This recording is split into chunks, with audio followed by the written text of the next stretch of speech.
The word jihad is mentioned in the Quran about 41 times.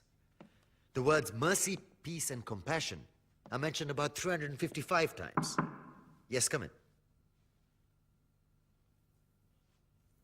Come on in, Riaz. Sit down, please.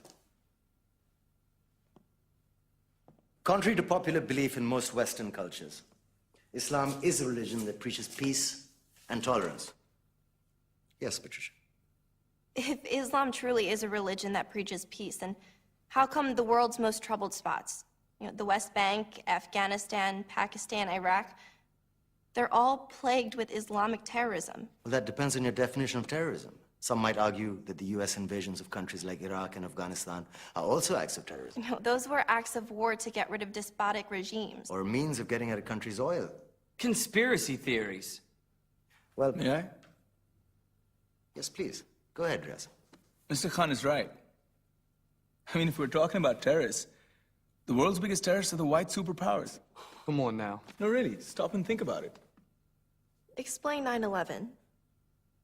Okay. Do you know how many people died in the Twin Towers strike? Around 3,000. And do you have any idea how many people died in the bombing of Afghanistan? Take a wild guess. More than 15,000 people died. And that's just conservative figures. About 50,000 tons of explosives were dropped on innocent civilians. Men, women, children. Yeah, but that was because of the Taliban. Now that you brought it up, did you know that the Taliban was a creation of the CIA to fight the Russians? Whatever. They were still harboring terrorists. Yeah, right. Terrorists that were never found. Just like the weapons of mass destruction that were never found in Iraq. Do you want to get into the death toll in Iraq?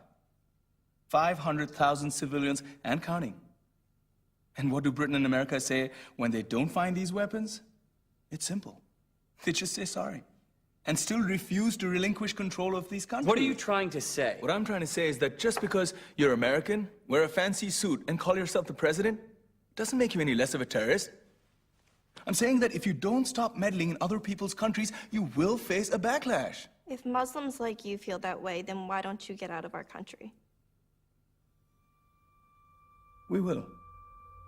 As soon as you promise to leave ours.